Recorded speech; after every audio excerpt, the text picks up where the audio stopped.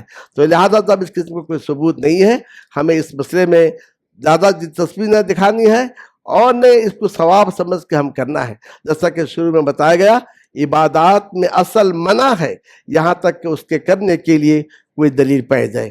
تو الغرض یہ جو ایام ہیں بڑے اہم ایام ہیں، اس میں روزہ بھی آپ رکھیے، اس میں نیک عمل میں آپ آگے بڑھیے. پہلے اگر مسجد میں آتے تھے اب پہلے سب کا اہتمام کیجئے.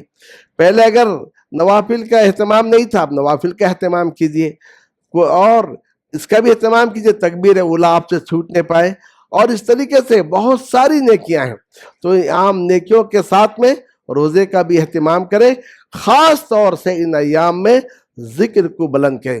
ہم ان مذاہب کو دیکھتے ہیں جو باطل مذہب ہیں، جو شرکیہ اور کفریہ مذہب ہیں، ان مذاہب کو ہم دیکھتے ہیں اپنے اپنے معبودوں کے نام کی دہائی دیتے ہیں، معبودوں کے نام کو رٹ لگاتے ہیں.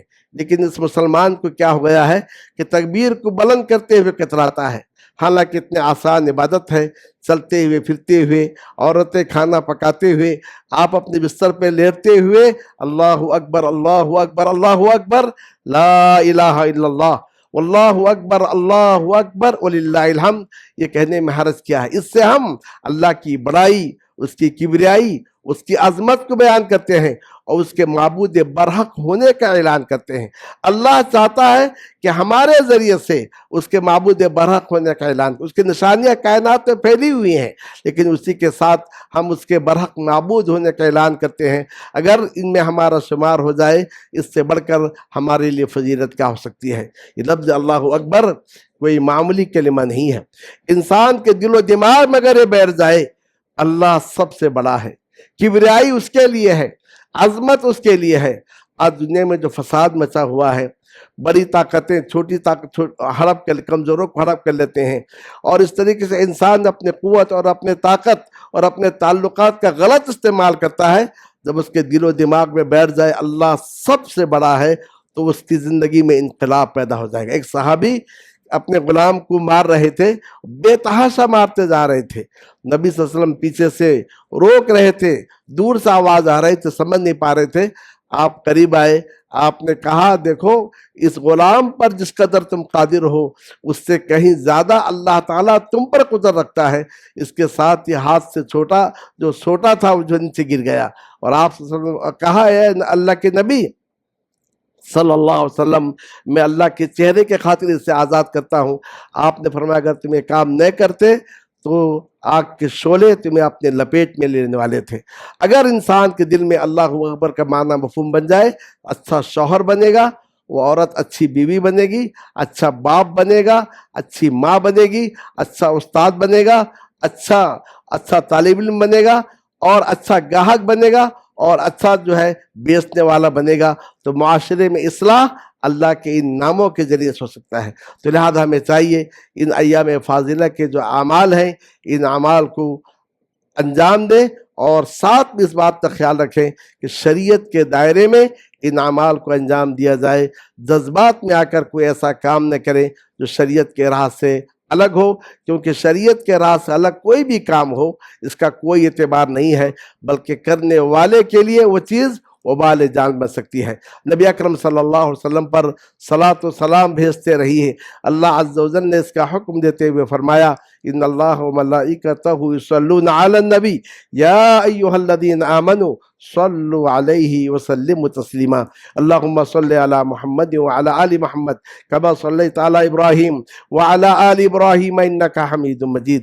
اللہم بارک علی محمد وعلی آل محمد کما بارکت علی ابراہیم وعلی آل ابراہیم انک حمید مجید. وارض اللہم عن الخلفاء الاربع ابی بکر وعمر وعثمان وعلی وعن جمیع الصحابة والتابعین وعنا معهم بکرمک وجودک یا اکرم الاکرمین ويا أجود الأجودين. اللهم أعز الإسلام والمسلمين، اللهم أعز الإسلام والمسلمين، اللهم أعز الإسلام والمسلمين وأذل الشرك والمشركين ودمر أعداء الدين. اللهم من أرادنا وأراد الإسلام والمسلمين بسوء فأشغله في نفسه واجعل تدبيره تدميره يا قوي يا عزيز. اللهم لا تدع لنا ذنبا إلا غفرته، ولا هما إلا فرجته، ولا عيبا إلا سترته، ولا مريضا إلا شفيته، ولا دينا إلا قضيته، ولا حاجة من حوائج الدنيا هي لك رضا ولنا فيها صلاح